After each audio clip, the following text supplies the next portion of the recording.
स्वागत है आप सबका स्कोर ऑटोमोबाइल यूट्यूब चैनल पे। Made with lots of hard work and dedication, so we request you to share as much possible. ज्यादा से ज्यादा स्टूडेंट के साथ शेयर कीजिए ताकि सबका भला हो एंड सब स्टूडेंट्स अच्छे मार्क्स से पास हो जाए। Your 1 like and subscription will motivate entire team. आपका 1 लाइक और आपका 1 सब्सक्रिप्शन पूरी टीम को मोटिवेट करेगा। So let's start. आपको बताना चाहता हूँ कि ऑलरेडी यूनिट 1, 2, 3 एंड उसके साथ साथ उसके multiple choice question plus MSBT के जो official multiple choice sample question से सारे चैप्टर के वो ऑलरेडी अपलोड कर चुके हैं हम। आपने अभी तक वो देखा नहीं है तो मैं आपको रिकमेंड करता हूँ कि जरूर देखिए। वो देखने के लिए डिस्क्रिप्शन में मैंने सारी लिंक दी है कि लेक्चर आप जरा भी स्किप ना कीजिए।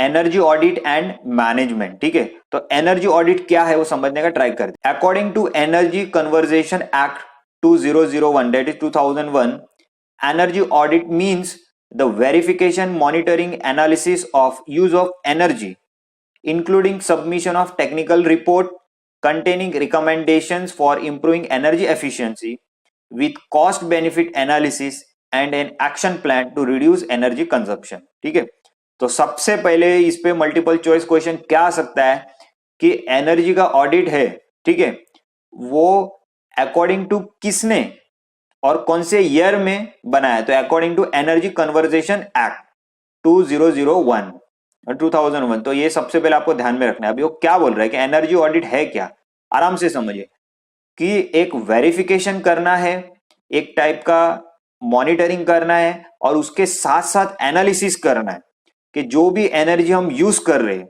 मतलब कौन सी एनर्जी, जहां पे हम उसका रिपोर्ट, टेक्निकल रिपोर्ट तैयार कर रहे हैं जिसके अंदर रिकमेंडेशन लिखा हुआ रहेगा कि हम एनर्जी जो हम यूज कर रहे हैं वो एनर्जी हम कितने अच्छी तरह उसको इंप्रूव कर सकते हैं, उसकी एफिशिएंसी कैसे बढ़ा सकते हैं और उसके साथ साथ जो भी हमारा कॉस्ट है वो कॉस्ट हम कैसे कम से कम उसको कम कर सकते हैं। और ये सारा करने के लिए हमको एक एक्शन प्लान तैयार करना होगा, तभी हमारा एनर्जी का जो कंजप्शन है वो हम उसको कम कर सके। Energy management, the strategy of adjusting and optimizing energy using systems and procedures so as to reduce energy requirement per unit of output. Clear, मतलब क्या हो रहा है, एक स्ट्रेटेजी है जिससे हम ऑप्टिमाइजिंग एनर्जी को हम एडजस्ट करेंगे और उसके साथ साथ उसको यूज करेंगे, ताकि उससे क्या हो जाएगा कि जो भी हम सिस्टम में या फिर प्रोसीजर में जो भी यूज कर रहे हो एनर्जी को, तो उसका रिक्वायरमेंट कम से कम उसको यूज करें ताकि मैक्सिमम अपने को आउटपुट मिल जाए। और उससे क्या हो जाएगा कि reducing total cost of the producing, मतलब प्रोडक्ट का जो भी अपना कॉस्ट रहेगा वो भी कम होगा। अब एनर्जी ऑडिट ऑलरेडी ये यहाँ पे जो लिखा है कुछ एडिशनल करने की जरूरत नहीं, हमने ऑलरेडी ऊपर कर लिया, that is more than sufficient. और इंपॉर्टेंट चीज जो भी मैं आपको बता रहा हूं वो मल्टीपल चॉइस क्वेश्चन ओरिएंटेड ही बता रहा हूं, सो कुछ टेंशन लेने की जरूरत नहीं है, बिंदास करो। An energy audit cannot only reveal ways to help precious energy, it can also save your significant amount of money by maximizing energy efficiency। मतलब क्या हो रहा है, एनर्जी ऑडिट क्या है, जो भी अपना एनर्जी रहेगा उसको वो अच्छे से सेव नहीं करेगा, बट उसके साथ साथ एडिशनली क्या करेगा कि एनर्जी को इतना ज्यादा से ज्यादा वो एफिशिएंसीली यूज करेगा कि जो भी अपना कैपिटल या फिर मनी जो भी यूज होने वाला है ऑडिट के लिए वो कम से कम यूज होगा। क्लियर, ताकि हमारी एनर्जी की एफिशिएंसी मैक्सिमम हो। Energy audit is conducted by energy utilization units और इट्स कॉम्पिटेंट अथॉरिटीज और इंटरेस्टेड स्पेशलिस्ट एजेंसीज। क्लियर, तो अब ध्यान से देखिए, एक लाइन पे भी आंसर क्वेश्चन कैसे बन सकता है। देखो क्वेश्चन क्या आ सकता है, energy audit is conducted by, option A energy utilization unit, option B competent authorities, option C interested specialist agencies, option 4 all of this. तो आंसर रहेगा all of this. Clear, energy audit is a kind of scientific management method of energy, मतलब ये एक type का scientific management है जिसके अंदर पूरा एनर्जी का मैनेजमेंट कैसे करना है वो पूरा हमने को समझ में आता है। The main objective inspecting on the energy efficiency, energy consumption level and economic benefit of the energy unit. मतलब मेन इसका ऑब्जेक्टिव क्या है, एग्जाम में क्वेश्चन आ गया मेन ऑब्जेक्टिव क्या क्या है, तो ध्यान में रखो कि एनर्जी का एफिशिएंसी इंस्पेक्टिंग करना, उसके साथ साथ एनर्जी का कंजप्शन लेवल, उसके साथ साथ उसका economic benefit of the energy unit. Clear, उसके साथ साथ energy saving measures for energy units using by means of statistical analysis, inspection, testing and diagnosis evolution. मतलब डायग्नोसिस करो या फिर टेस्टिंग करो या फिर इंस्पेक्शन करो या फिर एनालिसिस करो, जो भी करो, बट वो मेन एम मुद्दा क्या रहेगा, एनर्जी सेविंग के लिए। एक्सपर्ट क्या करेगा, expert examine the facility for energy leakage such as air leaks waste to maximize energy usage. मतलब क्या हो रहा है कि जो भी एक्सपर्ट ऑडिट करेगा वो क्या देखेगा कि कहां पे एनर्जी का लीक हो रहा है, ताकि क्या हो जाएगा, जो एनर्जी लीक हो रहा है उसको वो लीक होने नहीं देगा, तो उससे क्या सेविंग हो जाएगा एनर्जी का। तो वो जो एनर्जी का सेविंग होगा तो उससे क्या होगा, मैक्सिमाइज वो एनर्जी का वो यूटिलाइज कर सके। Clear. The target of energy audit are investigating problems and weakness in using energy. मतलब एनर्जी ऑडिट का मेन फोकस क्या रहेगा कि टारगेट करना कि क्या प्रॉब्लम्स है, जैसे कि एयर लीकेज और एन नंबर ऑफ प्रॉब्लम हो सकती है, या फिर वीकनेसेस क्या है। Clear. and tapping the energy saving potential, giving rectification measures, formulating energy saving goals and plan। मतलब एक सोर्स बनाए जिससे वो रेक्टिफाई करे या फिर मेजर्स फाइंड करे कि वीकनेस क्या है या फिर क्या प्रॉब्लम आ रहा है, ताकि उसका फिर सॉल्यूशन ढूंढे, और सॉल्यूशन ढूंढने के बाद वो कंफर्म करे कि जो एनर्जी सेविंग हमारा गोल एंड प्लान है वो यस प्रॉपर वर्क हो रहा है, ये ऑडिट है वो ऑडिट अच्छा परफॉर्म हुआ कि जिससे हमारा एनर्जी जो भी है वो एनर्जी अभी बच रहा है। क्लियर। अब the ultimate aim of the energy audit is to encourage enterprises to save energy. ये बहुत अच्छा पॉइंट है। हमको भी हमारे घर पे अगर कोई भी लाइट हो, फैन हो, कुछ भी हो, पानी हो, कुछ भी हो, अगर यूज नहीं है तो उसको बंद करो, सेव करो। तो वैसे अल्टीमेट एम क्या है कि एनकरेज करना छोटे छोटे जो एंटरप्राइजेस है कि उसको कि एनर्जी को कैसे सेव करना है और उसका प्रोडक्शन कॉस्ट कैसे कम करना है या फिर उसका इकोनॉमिक बेनिफिट कैसे इंक्रीज करना है। अब क्या है एनर्जी मैनेजमेंट। तो एनर्जी मैनेजमेंट क्या है, एनर्जी सबसे पहले समझना पड़ेगा, energy is one of the major input for the economic development of any country. ये तो बहुत अच्छा बोला है। कोई भी कंट्री के लिए जो भी एनर्जी रहेगा वो एक ज्यादा से ज्यादा बड़ा इनपुट है कोई भी कंट्री को बनाने के लिए। तो इसके लिए यहाँ पे देखेंगे तो ये पूरा प्लांट है, तो प्लांट का आउटपुट हमको यूजफुल एनर्जी मिल रहा है, बट कब मिल रहा है, जब उसमें कुछ तो इनपुट डालेंगे ना। क्या है the fundamental goal of energy management is to produce goods and provide services with the least cost and least environmental effect. मतलब फंडामेंटल गोल क्या है एनर्जी मैनेजमेंट का, कि एक अच्छे से अच्छा गुड्स दे एंड उसके साथ साथ अच्छी से अच्छी सर्विस प्रोवाइड करे जिसका कम से कम कॉस्ट हो, ठीक है, और वो एनवायरमेंट को कम से कम इफेक्ट करे, कम से कम। फिर अभी definition of energy management very important ना, given by Capehart, Turner and Kennedy. तो एग्जाम में क्वेश्चन आ सकता है कि definition of energy management given by dash, तो ये रहा ऑप्शन। ठीक है, तो एकदम टेंशन नहीं लेने का, 3 ऑप्शन दे देंगे, first A, B and C, and नीचे लिख देंगे ऑल ऑफ द अबव। तो answer is all of the above. जरा भी कंफ्यूजन होने का नहीं और टेंशन लेने का नहीं, जितना करो रहो उतना करो, सब अच्छे से क्लियर हो जाएगा, टॉप मारोगे। क्लियर, खाली आपको थोड़ा हार्डवर्क करना है। The judicious and effective use of energy to maximize profit.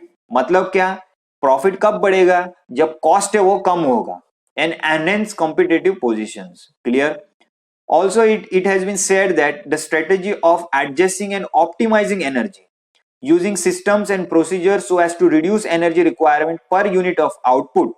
मतलब क्या बोल रहा है कि एक स्ट्रेटेजी है जिसके अंदर हमको एडजस्ट करना है और उसके साथ साथ एडजस्ट करने के साथ साथ एनर्जी को हम कितना अच्छे से ऑप्टिमाइज कर सकते हैं, एंड उसके साथ ऐसी सिस्टम एंड प्रोसीजर हमको एडॉप्ट करने हैं कि जो भी एनर्जी का रिक्वायरमेंट होगा वो रिक्वायरमेंट को हम कम से कम उसको कर सके, ताकि हमारा आउटपुट है वो ज्यादा से ज्यादा मिले। अब ये भी अच्छा है, energy audit is a key to systematic approach for decision making in the area of energy management. अब ये क्वेश्चन देखना जाए ना तो एक क्वेश्चन टोटली ऑड क्वेश्चन है। क्यों? क्योंकि यहाँ पे डिसीजन मेकिंग आया है, हिडन क्वेश्चन इसको बोलते हैं। तो आंसर क्वेश्चन क्या आ सकता है, energy audit is a key to dash approach for decision making in the area of energy management. तो क्या अप्रोच है, वो सिस्टमेटिक अप्रोच है। या फिर क्वेश्चन ऐसे भी आ सकता है, energy audit is a key to systematic approach for dash in the area of energy management, तो फॉर डिसीजन मेकिंग। क्योंकि एनर्जी ऑडिट का चैप्टर है, हर कोई सोचेगा एनर्जी ऑडिट का आंसर हो सकता है, but answer is decision making. इसके लिए लेक्चर स्किप मत करो, पूरा देखा करो। अब क्या है, energy management is a form of implementing new energy efficiency technologies. मतलब एनर्जी मैनेजमेंट एक फॉर्म है कि क्या उसे नया एनर्जी का एफिशिएंसी का हम टेक्नोलॉजीज इंप्लीमेंट कर सकते हैं। क्यों इंप्लीमेंट कर सकते हैं? क्योंकि यहाँ पे हम ऑडिट कर रहे हैं, क्लियर। और उसके साथ साथ नए टेक्नोलॉजी के साथ नया मटेरियल्स, उसके साथ नया मैन्युफैक्चरिंग प्रोसेस, उसके साथ नया टेक्नोलॉजी को हम एडॉप्ट कर सकते हैं। उसके साथ साथ जो टेक्नोलॉजी एडॉप्ट करेंगे तो उसके लिए इक्विपमेंट्स, मटेरियल बिजनेस में क्या क्या लगेंगे, जिससे जो कंपनी है वो कंपनी इंप्रूव हो जाएगी और उसका प्रोडक्टिविटी भी बढ़ेगा और उसके साथ साथ उसकी सर्विस क्वालिटी है वो भी बढ़ेगी, clear. The objective of energy management to achieve and maintain optimum energy procurement and utilization throughout the organization. मतलब क्या, ज्यादा से ज्यादा एनर्जी को ऑप्टिमाइज करे, ज्यादा से ज्यादा एनर्जी को अचीव करे, ताकि क्या वो ऑर्गेनाइजेशन के काम में अच्छे से उसको यूटिलाइज करे। To minimize energy cost, energy का कॉस्ट है वो सबसे से कम करे। उसका मतलब ही क्या हो गया कि वेस्ट जो भी होने वाला रहेगा ना, वो वेस्ट को कम से कम बचाए, ताकि हमारा प्रोडक्शन एंड क्वालिटी पे कुछ भी अफेक्ट ना हो। To minimise environmental effect. अब very important, standards and labelling standard, तो उसको हम बोलेंगे स्टैंडर्ड्स एंड लेबलिंग SNL। तो एग्जाम में क्वेश्चन आ गया, what is SNL in energy audit and management? तो answer is standards and labelling, ठीक है। Standards and labelling is a key activity for energy efficiency improvement. मतलब ये एक चाबी है। किसका चाबी है? एनर्जी का एफिशिएंसी को बढ़ाने के लिए, उसका एफिशिएंसी इंप्रूव करने के लिए। The main provisions of EC act on standards and labelling are. अभी मैं आपको एक क्वेश्चन पूछता, आपको पता है EC क्या है? हमने स्टार्टिंग में ही पढ़ा, एनर्जी कन्वर्जेशन एक्ट 2001। तो देखो ऐसे भी क्वेश्चन आ सकते हैं कि EC क्या है, क्लियर। तो इसके लिए लेक्चर को स्किप मत करो। तो क्या क्या है बोल रहे हैं, मिनिमम एनर्जी कंजप्शन, मतलब एनर्जी जो है कम से कम कंजप्ट हो, उसके साथ साथ उसका परफॉर्मेंस स्टैंडर्ड हो, वो भी इक्विपमेंट का अच्छे से बढ़ जाए।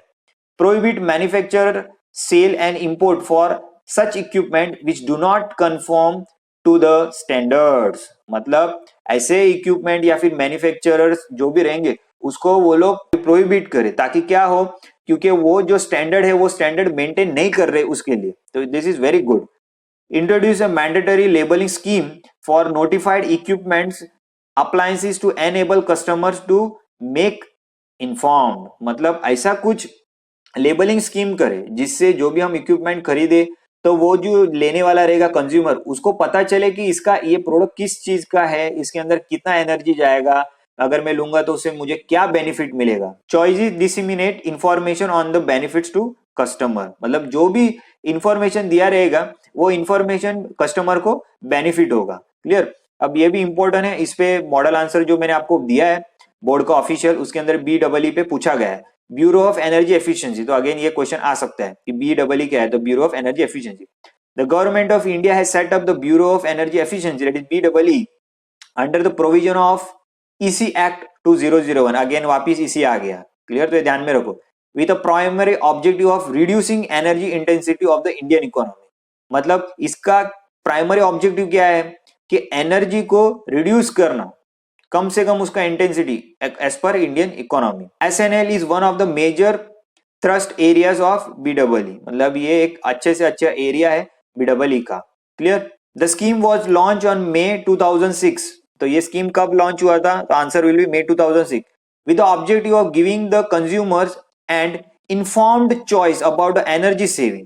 मतलब कस्टमर जो भी लेने वाला रहेगा या फिर जो भी इसको यूज करने वाला रहेगा कंज्यूमर, उसको ज्यादा से ज्यादा इंफॉर्मेशन दे कि ये जो एनर्जी सेविंग है, clear. The scheme provides for display of energy performance labels on high energy and use equipment and appliances and lay down minimum energy performance standard. मतलब क्या है, जो भी स्कीम दे रहे हैं वो क्या एक डिस्प्ले के माध्यम से लेबल, मतलब डिस्प्ले कर रहे हैं, मतलब एक लेबल के माध्यम से वो बताना चाहते हैं कि ये high energy and use equipment appliances है और इसका मिनिमम एनर्जी का परफॉर्मेंस स्टैंडर्ड जो हमने बताया वो है, क्लियर। तो जैसे क्या हो रहा है, a star rating ranges from 1 to 5 in the ascending order of energy efficiency in provided to the products registered with BEE। मतलब जो भी BEE के साथ रजिस्टर्ड है उसको रेटिंग दिया गया है 1 to 5, क्लियर। ये बोर्ड में क्वेश्चन अभी आ चुका है, मैंने आपको डिस्क्रिप्शन में लिंक है वो जरूर देखें। द स्टार और energy labelling is based on standards that prescribes limits on energy performance. मतलब जितना जितना जो स्टार्स रहेगा लेबलिंग में उसके ऊपर से हमको उसका स्टैंडर्ड हमको पता चले। The informative labels affixed to the product describe energy performance usually in the form of energy use efficiency और energy cost। मतलब जो भी लेबल्स लगाए गए रहेंगे प्रोडक्ट पे वो क्या डिस्क्राइब करेंगे कि वो उसका एनर्जी का फॉर्म है, वो कौन से एनर्जी का फॉर्म उसके अंदर यूज होता है, उसका एफिशिएंसी क्या है, या फिर एनर्जी का कॉस्ट उसका अपने को कितना आएगा या फिर कितना कम होगा। अब उसके स्टैंडर्ड्स क्या क्या है, तो सबसे पहले स्टैंडर्ड्स मतलब क्या, the standards two possible meaning, तो स्टैंडर्ड का दो पॉसिबल मीनिंग है, क्या हो रहा है, well defined test protocols to obtain a sufficient accurate estimate. मतलब एक अच्छे से अच्छा एक प्रोटोकॉल है जिससे अपने को ज्यादा से ज्यादा हम जो एस्टिमेट करेंगे वो एक टाइप का एक्यूरेट एस्टिमेट होगा। Clear. Target limits on energy performance, मतलब एक टारगेट है कि एनर्जी का जो भी परफॉर्मेंस रहेगा वो कम से कम हो ताकि ज्यादा से ज्यादा हमको उसका आउटपुट मिले। अब है लेबल्स, तो लेबल्स क्या बोलना चाह रहे हैं, describes energy performance that is in the form of energy use efficiency और एनर्जी कॉस्ट। मतलब जो भी लेबल रहेगा वो डिफाइन करेगा या फिर डिस्क्राइब करेगा कि एनर्जी का परफॉर्मेंस कैसे है। Label mainly gives consumer the necessary information to make informed purchase. मतलब लेबल रहेगा तो उसके हम डिस्क्रिप्शन उसका क्या वो पढ़ सकते हैं, तो वो कंज्यूमर या फिर जो लेने वाला रहेगा वो उसको पता चलेगा कि इसके अंदर क्या क्या इंफॉर्मेशन है, तो उसके हिसाब से उसको परचेस करने में भी हेल्प होगा। अब दो टाइप के लेबल होते हैं, comparative label and endorsement label.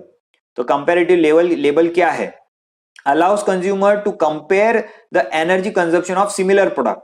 मतलब जो भी प्रोडक्ट वो खरीद रहे, मान लो कि वो रेफ्रिजरेशन खरीद रहे, तो एक दो कंपनी का कौन सा भी है, तो पर्टिकुलर एक कंपनी में लेबल है, दूसरे कंपनी में लेबल है, ठीक है, तो वो लेबल देख के हमको पता चलेगा स्पेसिफिकेशन किस कौन सा अच्छा है और कौन से प्राइस रेंज में एनर्जी एफिशिएंट कौन सा है, ठीक है, तो वो अपने को एक परचेसिंग डिसीजन लेने में हेल्प करेगा, तो इसको हम बोलेंगे कंपैरेटिव लेबल। क्लियर।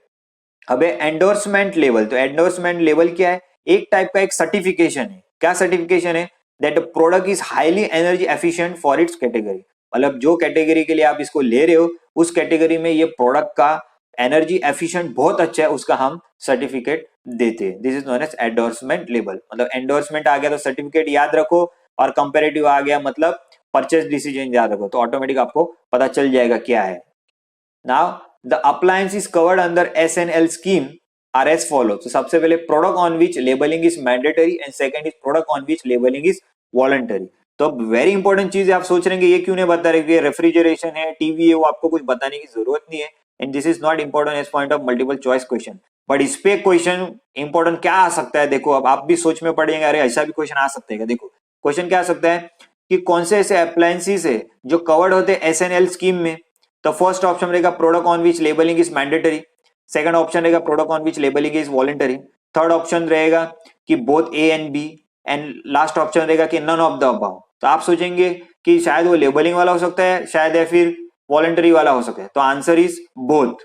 तो ऐसे क्वेश्चन आ सकते हैं, तो जो क्वेश्चन आ सकते हैं वही पढ़े ना, बाकी का जो काम का नहीं वो क्यों पढ़े, ठीक है, क्योंकि मैं तो बोलता एक मार्क क्या आधा मार्क भी इंपॉर्टेंट है अपने। अब क्या है BEE स्टार रेटिंग, ये भी वेरी इंपॉर्टेंट है, क्वेश्चन आ चुका है ये already. Star rating are provided to all the major kinds of appliances in the form of labels. This star rating are given out of 5। They provide a basic sense of how energy efficient each product is just in a single glance. मतलब star rating क्या है, वो star rating इसको किसने दिया है, BEE। वो भी ध्यान में रखो, क्वेश्चन आ सकता है कि star rating is given by, तो आंसर इज BEE। क्लियर। तो जनरली स्टार रेटिंग है वो आउट ऑफ 5 दिए जाते हैं। क्लियर। और वो ये क्या बताता है कि एक छोटे से स्टार से अपने को पता चल जाता है बेसिक कि उसका एनर्जी एफिशिएंट कितना है ये प्रोडक्ट का, एक छोटे से ग्लांस में। Clear. Officially required to put this labels as per the standards and labelling programme introduce in 2006। तो आ गया कि स्टार रेटिंग है वो ऑफिशियली किसके अकॉर्डिंग है, तो as per standards and labelling programme introduce in 2006, तो ये उसका आंसर है। ठीक है। अब प्राइमरी ऑब्जेक्टिव क्या है, प्राइमरी ऑब्जेक्टिव या फिर प्राइमरी इंपॉर्टेंस क्या है, to educate and inform consumers about how energy efficient each product is. मतलब इसका प्राइमरी इंपॉर्टेंस या फिर इसका मेन मुद्दा क्या है ये स्टार कर लेबल देने का, कि जो भी अब वो चीज खरीद रहा है वो पर्टिकुलर कंज्यूमर को पता चले कि ये कितना एनर्जी एफिशिएंट है। ठीक है। Solely based on appliance power consumption, मतलब ये सोलली किस पे बेस्ड है कि पावर कंजप्शन पे बेस्ड है। Clear. The appliances with the lowest energy consumption is a product category are given the most star. मतलब देखो इस पे क्वेश्चन क्या आ सकता है, तो क्वेश्चन क्या आ सकता है कि लोएस्ट एनर्जी जो कंजप्शन रहेगा प्रोडक्ट का, उसको ज्यादा स्टार देते, कम स्टार देते हैं, कि दोनों देते, या फिर सारा स्टेटमेंट रॉन्ग है। तो आंसर रहेगा कि मोस्ट स्टार। क्लियर, याद रखो, जिसका एनर्जी कंजप्शन सबसे कम होगा उसको ज्यादा से ज्यादा स्टार देंगे। तो ये एक तुमने कर लिया तो ऑटोमेटिक ये हो जाएगा कि जिसका हाईएस्ट एनर्जी कंजप्शन होगा तो उसका स्टार सबसे कम होगा। क्लियर, ऐसे क्वेश्चन दिमाग में रखो, रट्टा मत मारो, ऐसे याद रखो। तो कौन सा भी क्वेश्चन आवे जरूर हम पास होंगे, और पास के अच्छे मार्क्स से होंगे, क्यों नहीं होंगे, हम इतना मेहनत कर रहे हैं। Clear, there are two variations of the labels, a big one and a smaller version. मतलब दो टाइप के लेबल है, एक बड़ा लेबल एक छोटा लेबल। अब देखते हैं बड़ा लेबल क्या है। The big energy rating label is aimed to appliances which have the constant usage and consume more electricity। मतलब big energy label किसके लिए, कि जो constant usage हम करते हैं और जिसका energy electricity है वो ज्यादा कंज्यूम होता है। ठीक है, label shows additional information such as yearly energy consumption of the product, brand name, product category and many more। तो ये समझने के लिए ऑलरेडी यही देख लेते ना, क्यों इतना टेंशन लेने का। अभी ये क्या है, BEE स्टार लेबल, तो ये बड़ा वाला लेबल है, बड़ा वाला लेबल है। तो बड़ा वाला लेबल किस तरह दिखता है वो देख लो, इसको कुछ प्रिपेयर करने की जरूरत नहीं है, बट ये देख लो। क्लियर, अब क्या हो रहा है, this is a label for 4 star. मतलब ये 4 स्टार के लिए देखो 1 2 3 4 5 है, बराबर 5 है, बट इसको 4 स्टार मिल गए। तो this is a label for 4 star refrigerator, it consume 700 kilowatt hour in a year. मतलब एक साल में 700 किलोवाट आवर ये कंज्यूम करता है। क्लियर, अभी है स्मॉल लेबल। तो स्मॉल लेबल कुछ इस तरह दिखता है, पहले ये क्या बोल रहा है वो देखते हैं, very important. Small level can be found in the appliances which usually don't consume more energy. तो अभी हमने पढ़ा कि स्मॉल लेवल जो है वो क्या करेगा, वो कम एनर्जी को कंज्यूम करेगा। तो इसके अंदर आ गया कि dash level utilises more energy, तो वो कौन सा रहेगा, big level. Dash level utilises और कंज्यूम्स लेस एनर्जी, तो that is small level. Clear, तो आंसर देखो ऐसे ऐसे ट्विस्ट कर सकते हैं। तो प्रोडक्ट कौन से सीलिंग फैन है, ट्यूबलाइट है, कंप्यूटर्स, लैपटॉप, टेलीविजन। क्लियर, अब ये रहा स्मॉल लेवल। तो स्मॉल लेवल देखो किस तरह दिखता है, सिर्फ ये इतना और उसके नीचे कुछ भी नहीं है। तो एग्जाम में अगर क्वेश्चन आ गया, कैसे क्वेश्चन आ गया, इसका डायग्राम दे दिया या फिर फिगर दे दिया या फिर बिग लेवल का फिगर दे दिया, और फिर बोलेंगे कि इसमें से कौन सा स्मॉल लेवल है कौन सा बिग लेवल है। देखो फिर और एक बार दिखा रहा हूं, देखो यहाँ पे सब देखो कैसा गाइड दिया है, सब कुछ दिया है और एक्स्ट्रा डेटा। मतलब ये बड़ा वाला लेवल हो गया, ऐसे ध्यान में रखने का। पढ़ाई इस तरह करो, स्मार्ट पढ़ाई। अभी यहाँ पे देखो, यहाँ पे सिर्फ इतना ही है, मतलब ये स्मॉल लेवल। मतलब रट्टा मारने की जरूरत नहीं, देखा तो मालूम पड़ेगा, क्यों दिमाग में डाल दिए ना। Clear, this is a label for 1 star tubelight. ये 1 स्टार का देखो, 1 2 3 4 5 स्टार, उसमें से एक वाला काला है, मतलब एक ही इसको मिला है। क्लियर, टेंशन नहीं लेने का। अब क्या है, power saving guide, power saving guide. ठीक है, तो ये पावर सेविंग वाला लेबल है। तो पावर सेविंग वाले लेबल में ये लेबल क्या है वो सिर्फ देख लेते तो पूरा समझ में आ जाएगा। अब ये वाला क्या इंफॉर्मेशन दे रहा है कि यहाँ पे टोटल नंबर ऑफ स्टार है, तो कितने, 1 2 3 4 5, हमेशा 5 ही होते, टोटल नंबर ऑफ स्टार्स। ठीक है, फिर ये नीचे वाला, तो ये नीचे वाला क्या बताता है, indicates saving of money by reducing energy consumption. तो इस पे क्वेश्चन क्या आ सकता है, इस पे क्वेश्चन कैसे, ये फिगर आपको दे दिया, ठीक है, और इसके अंदर बोल दिया कि ये वाला क्या है बताओ, यहाँ पे क्वेश्चन मार्क रहेगा या फिर यहाँ पे कुछ लिखा नहीं रहेगा, तो ये वाला क्या है, तो answer is indicate saving of money by reducing energy consumption. फिर ये वाला क्या है, एनर्जी एफिशिएंसी रेशियो। ठीक है, फिर ये वाला क्या है, ब्रांड स्पेसिफिक डिटेल। ये वाला क्या है, लोगो रहेगा किसका, bureau of energy efficiency, BEE। Clear, तो इस तरह याद रखने का, ये पूरा पढ़ने की जरूरत नहीं, खाली ये क्या क्या बता रहा है ओसी भी याद रखो। Higher the number of stars greater will be the efficiency. अब इसमें क्वेश्चन क्या आ सकता है कि dash number of stars greater will be the efficiency. तो यहाँ पे ग्रेटर हम आ गया ना, तो हायर लिख देने का, समझ में आ गया। या फिर ऐसे भी आ सकता है, dash the number of stars dash will be the efficiency, तो higher number of the star greater will be the efficiency.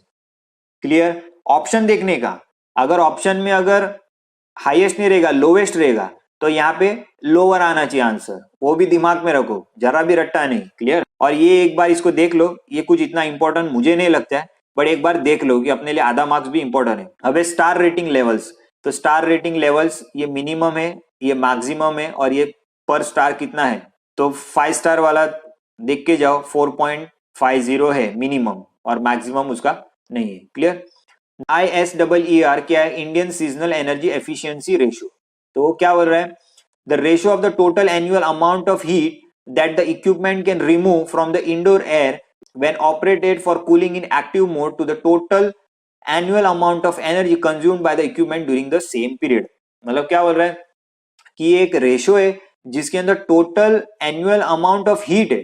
Clear. जो इक्विपमेंट को रिमूव करना है कहां से, इंडोर एयर से, जब भी वो कूलिंग उसका एक्टिवेट मोड में होगा तब क्या होगा कि total annual amount of energy जो कंज्यूम होगा, वो कंज्यूम होगा तो वो इक्विपमेंट का जो होगा वो सेम ड्यूरेशन में होगा।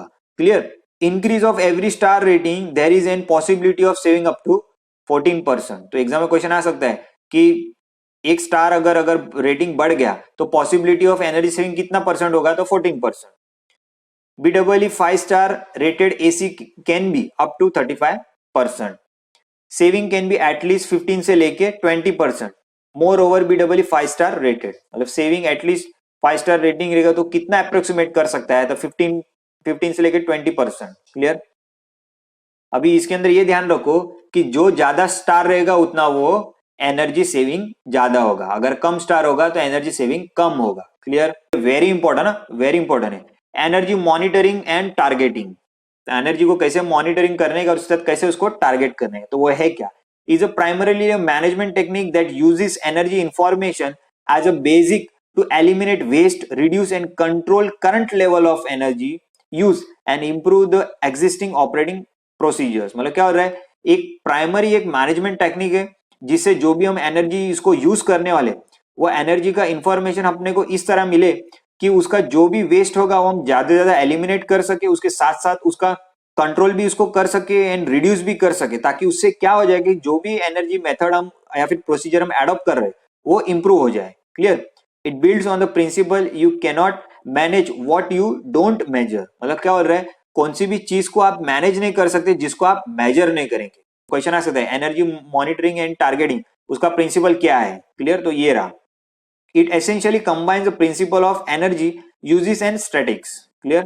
Monitoring and targeting is a management technique in which all plants and buildings, utilities such as fuels, steam, refrigeration, compressed air, water, electricity, जो कुछ भी रहेगा वो सब क्या हो जाएगा, एक कंट्रोलेबल रिसोर्सेस वे में उसको मैनेज हो जाएगा, और उसके साथ साथ सेम वे में raw material, finish product, inventory, building occupancy, personal and capital R manage. मतलब इसके अंदर रॉ मटेरियल भी मैनेज हो जाएगा, अपना जो भी फिनिश प्रोडक्ट रहेगा या फिर जो भी अपना पर्सनल या फिर कैपिटल जो भी हमने लगाया वो सारा सब कुछ हम उसको अच्छे से उसको मैनेज कर सकते हैं। क्यों मैनेज कर सकते हैं, क्योंकि यहाँ पे बोला है ना कि अगर मैनेज कर सके तो हम उसको मेजर कर सकते हैं। Clear. The monitoring and targeting program shows typical reductions in annual energy cost.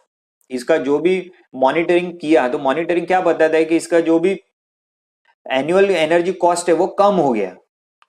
तो इंडस्ट्रियल सेक्टर में कितना कम हो गया, 5 से लेके 20% तक। तो ये भी क्वेश्चन आ सकता है कितना परसेंट हो, between 5 and 20। Clear. Elements of monitoring and targeting system, तो इसके कौन से एलिमेंट्स है वो सबसे पहले याद रखने, बट उसके सबसे पहले क्या याद करना है कि मॉनिटरिंग एंड टारगेटिंग का फुल फॉर्म या फिर शॉर्ट फॉर्म क्या है, तो दैट इज MNT। तो उसका क्या क्या है, रिकॉर्डिंग करना, एनालाइज करना, उसके एनालाइज करने के बाद कंपेयर करना, कंपेयर करने के बाद टारगेट सेट करना, टारगेट सेट करने के बाद मॉनिटरिंग करना, उसके बाद उसको रिपोर्टिंग करना, रिपोर्टिंग करने के बाद वो रिपोर्टिंग कंट्रोल में है क्या नहीं है तो उसको कंट्रोल करो। ठीक है। अब क्या है स्पेसिफिक एनर्जी कंजप्शन, तो वो है SEP। Clear. Specific energy consumption that is SEP। तो ये फुल फॉर्म याद रखो, तो वो है क्या, सिर्फ इसका डेफिनेशन हमको याद रखना है, which is energy consumption per unit of production. Clear, simple, बाकी ये कुछ करने की जरूरत नहीं है, that is of no use for multiple choice question. अभी ये एक energy conserved for the period equal to C plus M into production for same period. अब कुछ स्टूडेंट रहेंगे शायद वो एक अगर क्वेश्चन इनकेस अगर आ गया तो पूछेंगे अरे इसके अंदर ये तो था ही नहीं, ये इतने बड़े पेज में एक ही छुपा हुआ है जो इंपॉर्टेंट है। तो क्या है इसके अंदर क्या क्वेश्चन आ सकता है कि ये C मतलब क्या है। क्लियर। या फिर M मतलब क्या है, क्लियर। तो सी क्या है, C is fixed energy consumption, M क्या है, एनर्जी कंजप्शन, क्लियर। तो ये क्या है, C U S U M मतलब क्या, क्यूमुलेटिव सम, सी यू मतलब क्यूमुलेटिव और एस यू एम मतलब सम। तो ये फुल फॉर्म भी याद रखो। तो वो है क्या, difference between the basic line and the actual consumption points over the basic line period of time. मतलब क्या है कि ये क्यूमुलेटिव सम क्या है कि वो एक डिफरेंस है किसके बीच में, एक बेस लाइन के बीच में और एक एक्चुअल कंजप्शन। अब CUSUM is a technique, it is a simple but remarkable powerful statistical matter which highlights small difference in energy efficiency performance।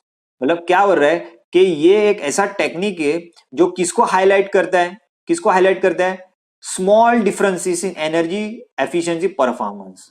तो जैसे हम बोलते हैं कि बूंद बूंद से सागर बनता है, तो वैसे ही अगर छोटा छोटा जो एनर्जी रहेगा, वो छोटे छोटा एनर्जी अगर हमने बचाया तो ऑटोमेटिकली वो कंपाइल होकर एक बड़ा एनर्जी सेव होगा, क्लियर। अब very important, energy management and audit, इस पे क्वेश्चन तो आएगा ही आएगा, ठीक है। तो क्या हो रहा है, an energy audit is an inspection, survey and analysis of energy flow for energy conservation in a building process or a system to reduce the amount of energy input into a system without negatively affecting the output। एक simple word में तुमको बोलूं तो energy audit क्या है कि एक inspection procedure है या फिर एक सर्वे रिपोर्ट है या फिर एक एनालिसिस रिपोर्ट है जिसके अंदर हमको ये पता चलेगा कि जो भी एनर्जी का अमाउंट हम इनपुट में दे रहे वो कम से कम हो, ठीक है, और उसके साथ साथ जो भी हमको आउटपुट मिले वो ज्यादा से ज्यादा आउटपुट मिले, और ज्यादा जो आउटपुट मिले उस पे क्या हो कि नेगेटिव कोई भी इफेक्ट ना हो। समझ में आ गया, क्लियर, सिंपल वर्ड्स में। The energy audit is the first step towards systematic efforts for conservation of energy. मतलब एक सिस्टमैटिक अप्रोच है जिसका बोलना एक ही है कि हमारा एनर्जी है वो बचना चाहिए, क्लियर। फिर एनर्जी ऑडिट का जरूरत क्या है, नीड ऑफ एनर्जी ऑडिट। तो एनर्जी ऑडिट का जरूरत क्या है, ठीक है। तो सबसे पहले क्या है, in any industry the 3 top operating expenses are energy, labour and material. ये तो एकदम राइट है। कौन सी भी इंडस्ट्री को अगर ऑपरेटिंग एक्सपेंसेस देखा जाए तो टॉप 3 कौन से रहेंगे, तो वह एनर्जी, लेबर एंड मटेरियल है, क्लियर।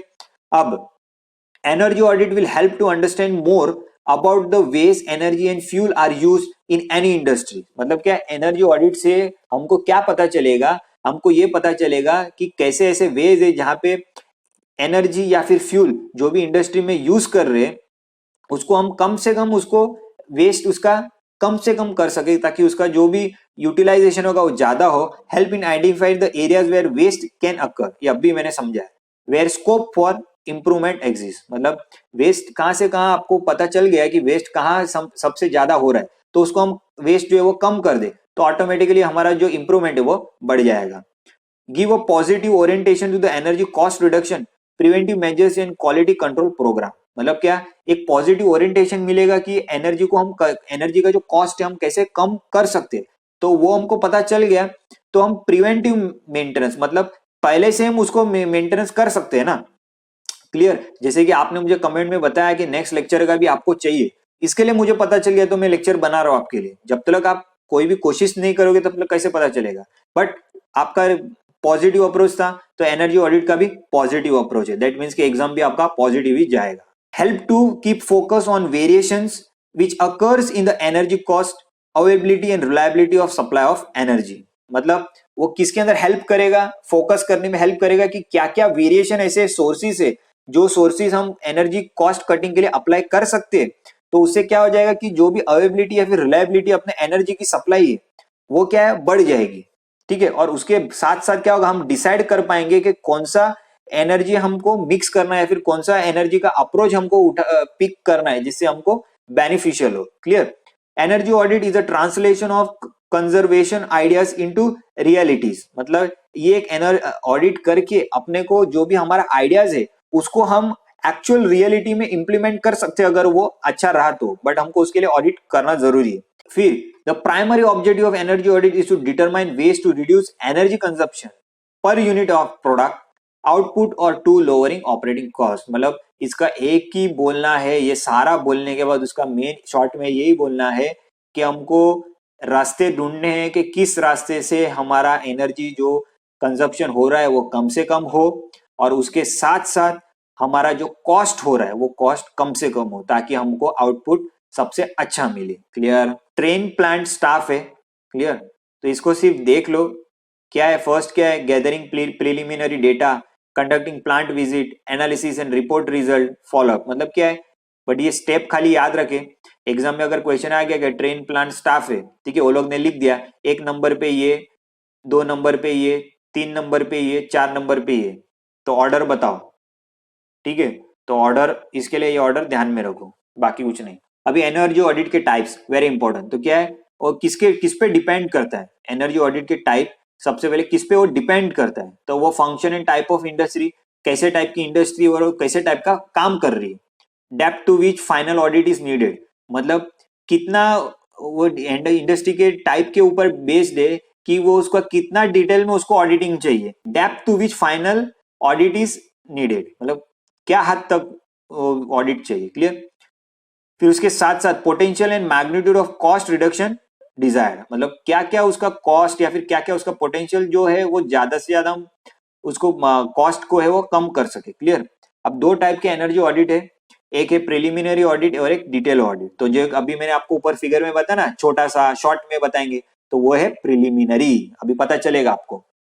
अब मोस्ट इंपॉर्टेंट ना, प्रिलिमिनरी को हम दूसरा हम क्या बोल सकते हैं, वॉक थ्रू या फिर सिंपल ऑडिट या फिर स्क्रीनिंग ऑडिट। तो एग्जाम में क्वेश्चन आ गया कि सबसे पहले पीई क्या फुल फॉर्म क्या है, तो that is preliminary energy audit, ये एक क्वेश्चन हो गया। दूसरा क्वेश्चन क्या है, पीई को हम क्या बोल सकते हैं, तो first option walk through, second option simple audit, third option screening audit.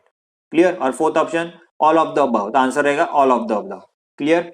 और ये simplest and quickest type of audit है। क्लियर? तो एग्जाम में क्वेश्चन आएगा dash is the simplest and quickest type of audit, answer is PEA. अब क्या है, approach to preliminary energy audit.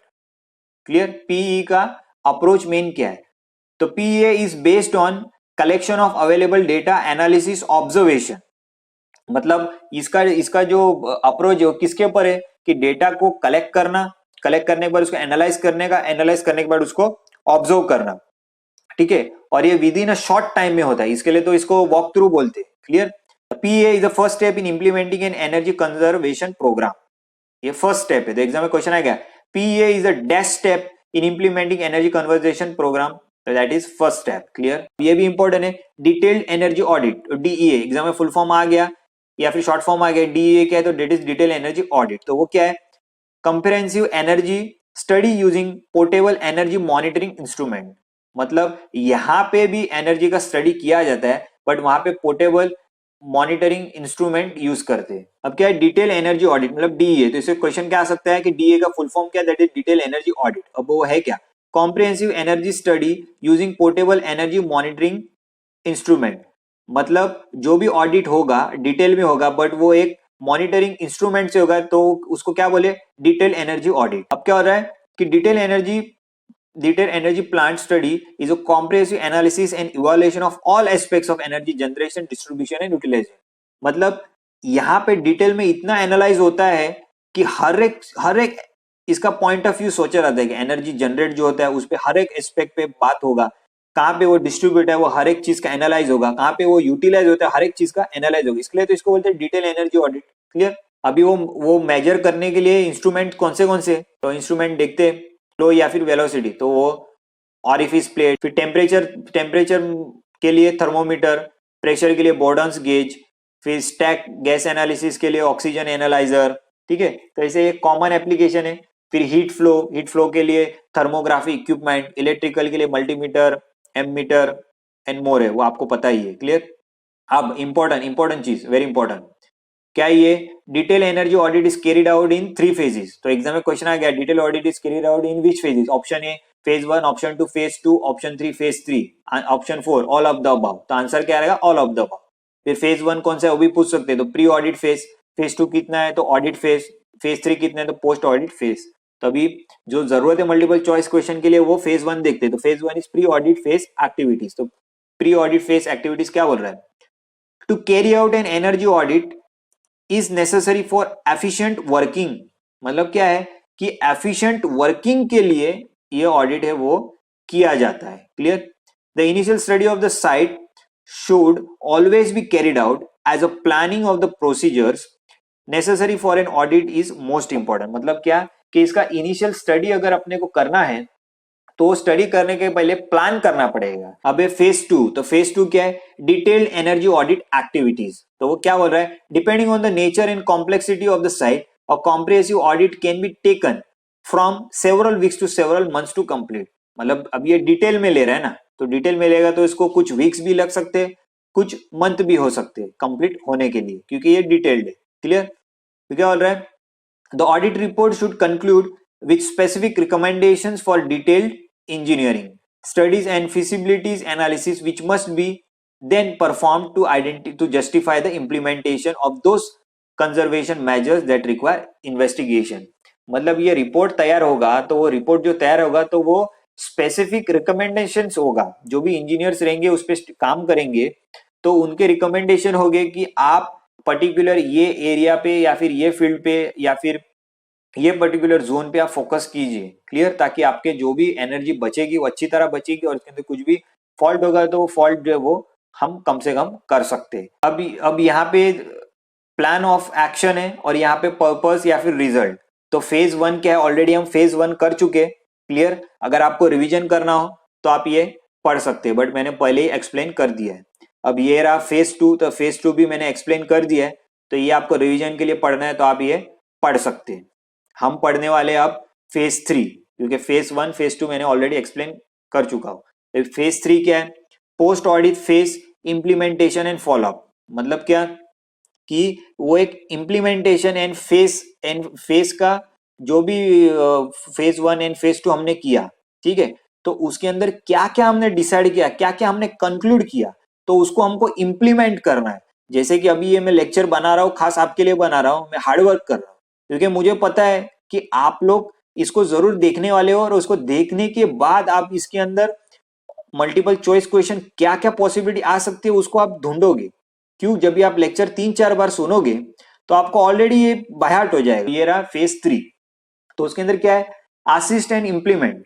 मतलब असिस्ट करना, सबसे पहले उसको देखना कि ये मुझे जम रहा है, क्या जम रहा है तो उसको इम्प्लीमेंट करो, ठीक है। और उसके साथ साथ जो भी रिकमेंडेड मेजरमेंट्स या फिर जो भी आपको पॉइंट्स लेने हैं वो पॉइंट को कंसीडर करो ताकि आपका एक्शन प्लान बने और आपको जो शेड्यूल बनाएंगे वो इंप्लीमेंट हो और उसको अच्छे से अच्छा फॉलोअप मिले एंड उसको पीरियडिकली रिव्यू करो। अब एनर्जी कंजर्वेशन मेजर्स के क्लासिफिकेशन किस किस में होते हैं? तो low cost high return, medium cost medium return, high cost high return. Clear? अब एनर्जी ऑडिट रिपोर्टिंग फॉर्मेट, ठीक है, तो इसके अंदर सिर्फ इतना याद रखना है कि एनर्जी ऑडिट रिपोर्टिंग फॉर्मेट क्या है। तो एग्जाम में क्वेश्चन आ गया तो हमको आधा मार्क भी नहीं छोड़ना। क्या है? After successfully carried out energy audit, energy manager या फिर energy auditor should report the top management for effective communication and implementation. मतलब अगर क्वेश्चन में आ गया कि एनर्जी ऑडिट रिपोर्टिंग जो फॉर्मेट है वो किसको देना है, तो क्या पता चल जाएगा? टॉप मैनेजमेंट को देना है। अगर क्वेश्चन आ जाएगा कि एनर्जी ऑडिट रिपोर्टिंग फॉर्मेट जो वो करते हैं तो क्यों करते हैं? For effective communication and implementation. तो कुछ भी क्वेश्चन आ सकता है, बट हमको सेफर साइड पे सब एक बार देख लेने का कि क्या है। अभी फ्यूल के कॉस्ट, तो फ्यूल के कॉस्ट हमको नहीं पढ़ने, बट ये फुल फॉर्म पढ़ने हैं। क्यों? क्योंकि एग्जाम में आ गया LSHS क्या है? तो फ्यूल ऑयल, लो सल्फर हैवी स्टॉक, LDO ऐसे ही LPG। क्लियर? तो ये आपको इतना फुल फॉर्म खाली करना है। क्लियर? अब यहाँ पे भी प्लांट एनर्जी परफॉर्मेंस, तो PEP आ गया, मतलब प्लांट एनर्जी परफॉर्मेंस सबसे पहला फुल फॉर्म, बट वो है क्या वो भी देखना जरूरी है। Is a measure of whether a plant is now using more or less energy to manufacture its product than it did in the past. A measure of how well the energy management programme is doing. मतलब क्या है? बहुत अच्छा है ये। PEP क्या बोल रहा है कि वो एक मेजरमेंट है अपना प्लांट का कि जो भी हम एनर्जी इसके अंदर यूटिलाइज कर रहे हैं मैन्युफैक्चरिंग करने के लिए, तो वो हम पहले का अगर कंसीडर करेंगे तो उससे वो ज्यादा यूज हो रहा है या फिर उससे वो कम यूज हो रहा है। ठीक है? अगर वो ज्यादा यूज हो रहा है तो हम उसको कैसे कम करें? अगर वो कम यूज हो रहा है तो डेट मीन्स कि अच्छा है। तो जब तक हमने PEP नहीं किया तब तक पता नहीं चलेगा। Very important, but most important क्या है कि कौन से इंस्ट्रूमेंट्स है। तो की इंस्ट्रूमेंट कौन से? तो टेप मेजर। तो टेप मेजर तो आपको पता ही है, use to check the dimension of the wall, ceiling, window. फिर लाइट मीटर, अब इसको आप हल्के में मत लीजिए, तो एग्जाम में क्वेश्चन आ सकता है कि टेप मीटर है dash is used to check the dimension of the wall, ceiling, windows. तो answer is tape measure. Clear. तो ऐसे क्वेश्चन आ सकते हैं. अभी लाइट मीटर, तो लाइट मीटर क्या है? Is use to measure the illumination level in facilities. मतलब कैसा इल्यूमिनेशन का लेवल कितना है वो चेक करने के लिए. It is specified by Illuminating Engineering Society. तो अगर क्वेश्चन आ गया light meter is specified by dash, तो answer is Illuminating Engineering Society. Clear. अभी thermometer, thermometer everyone knows needed to measure the temperature. अब वोल्ट मीटर, तो everyone knows it is useful for determining operating voltage. मतलब जो भी voltage है वो उसको डिटरमाइन करना है तो वी यूज वोल्ट मीटर. अभी क्या है? Power factor metre. तो पावर फैक्टर मीटर क्या है? For determining the power consumption and power factor of individual motor. मतलब अपने को डिटरमाइन करना है कि कितना पावर कंजप्शन हो रहा है या फिर इंडिविजुअल मोटर का कितना पावर फैक्टर है. अब एक कंबशन एनालाइजर. तो कंबशन एनालाइजर क्या है? Estimating the combustion efficiency of furnaces boilers. मतलब वो क्या है कि जो भी बॉयलर या फिर फर्नेसेस यूज हो रहा है उसका कंबशन का एफिशिएंसी कितना है वो डिटरमाइन करने के लिए कंबशन एनालाइजर. क्लियर. अब सेफ्टी इक्विपमेंट्स. ठीक है. तो जो अभी इसके पहले टॉपिक लिया वो और ये वन एंड द सेम है. उसके अंडर कैटेगरी है सेफ्टी इक्विपमेंट्स के इलेक्ट्रिकल मेजरिंग इंस्ट्रूमेंट कौन से है और वो क्या कर सकते हैं. तो वो इलेक्ट्रिकल मेजरिंग इंस्ट्रूमेंट क्या है? This instrument also measure harmonics. Clear. तो अगर कोई एग्जाम में क्वेश्चन आ गया electrical measuring instruments also measure dash, तो आंसर इज हार्मोनिक्स. तो वो कंबशन का एफिशिएंसी है वो फाइंड करने के लिए यूज होता है. बट अभी यहाँ पे क्या है कि this instrument has its inbuilt chemical cells which measures various gases such as O2, CO, NOx, SOx. Clear. तो ये जो कंबशन एनालाइजर है वो ये गैसेस को मेजर करने के लिए. अभी फ्यूल एफिशिएंसी मॉनिटर, तो वो क्या है? Measures oxygen and temperature of the flue gases. मतलब फ्लू गैसेस में ऑक्सीजन एंड टेम्परेचर को वो मेजर करता है. Fyrite. तो फायर राइट क्या है? A hand bellow pump flue gases sample into the solution inside the Fyrite. मतलब ये एक हैंड बेलो पंप है जो क्या करता है? फ्लू गैसेस का सैंपल रहेगा वो सॉल्यूशन के अंदर वो ड्रॉ करेगा. क्लियर. अभी कॉन्टैक्ट थर्मोमीटर. तो कॉन्टैक्ट थर्मोमीटर क्या है? This are thermocouples which measures for example flue gases, hot air, hot water temperature. Clear. अभी इंफ्रारेड थर्मोमीटर. तो एग्जाम में क्वेश्चन आ सकता है infrared thermometer is dash type of measurement. तो ये नॉन कॉन्टैक्ट टाइप मेजरमेंट. अब दूसरा क्वेश्चन क्या है? Infrared thermometer is used for measuring dash. तो use for measuring hot spot in the furnaces and surface temperature etcetera. Clear. अभी क्या है? Pitot tube and manometer. ये ऑलरेडी आप हाइड्रोलिक्स में पढ़ चुके हो. ठीक है. तो पिटोट ट्यूब क्या है and manometer? Air velocity in ducts can be measured using a Pitot tube. तो पिटोट ट्यूब क्या करता है? एयर वेलोसिटी जो भी डक्ट में रहेगा उसको वो मेजर करने के लिए. Inclined manometers for further calculations of flows. मतलब ये जो फ्लो रहेंगे वो फ्लो का आगे कैलकुलेशन करना रहेगा तो वी यूज मैनोमीटर. वे वाटर फ्लो मीटर. तो water flow meter is again non contact flow measuring device. तो एग्जाम में क्वेश्चन आ गया water flow meter is a dash flow measuring device. तो वो नॉन कॉन्टेक्ट. ठीक है. Using Doppler's effect. तो एग्जाम में क्वेश्चन आ गया कि water flow meter is a non contact flow measuring device using dash effect. तो आंसर रहेगा डोपलर्स इफेक्ट. क्लियर. या फिर उसका प्रिंसिपल पूछ ले तो उसका प्रिंसिपल क्या है? Ultrasonic principle. क्लियर. अब क्या हो रहा है? Water and other fluid flow can be easily measured. ठीक है. क्योंकि क्वेश्चन में ही आंसर है वाटर फ्लो मीटर क्या है? तो वाटर का फ्लो ये रहा. Water and other fluid flow can be easily measured. तो स्पीड मेजरमेंट. तो स्पीड मेजरमेंट क्या है? A simple tachometer in a contact type instrument which can be used where direct access is possible. More sophisticated and safer one are non contact instrument such as stroboscopes. तो question क्या आ सकता है? Stroboscope is more sophisticated and safer one. Why? या फिर dash. तो answer is because it is non contact instrument. Clear. फिर अब ये लीक डिटेक्टर. तो लीक डिटेक्टर क्या है? Ultrasonic instrument are available which can be used to detect leaks of compressed air and other gases which are normally not possible to detect with abilities. Clear.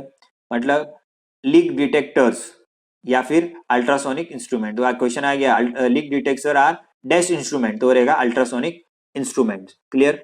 अब ये lux meter, तो आप ध्यान से देखेंगे तो ये लक्स मीटर है, वो सैंपल पेपर जो ऑफिशियल एमएसबीटी ने रिलीज किया है 2020 का, उसके अंदर ये पूछा गया है कि illumination level can be measured with dash.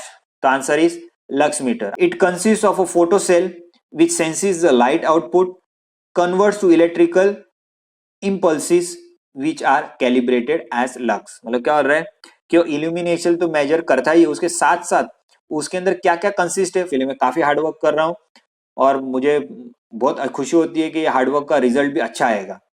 आज का वीडियो आपको कैसे लगा कमेंट में जरूर बताइए, एंड आपको वीडियो अच्छा लगा हो तो जरूर लाइक कीजिए। आपका एक लाइक और एक सब्सक्रिप्शन पूरी टीम को मोटिवेट करता है आगे काम करने के लिए, और साथ साथ में वीडियो को ज्यादा से ज्यादा शेयर कीजिए ताकि मोस्ट ऑफ द स्टूडेंट्स का भला हो।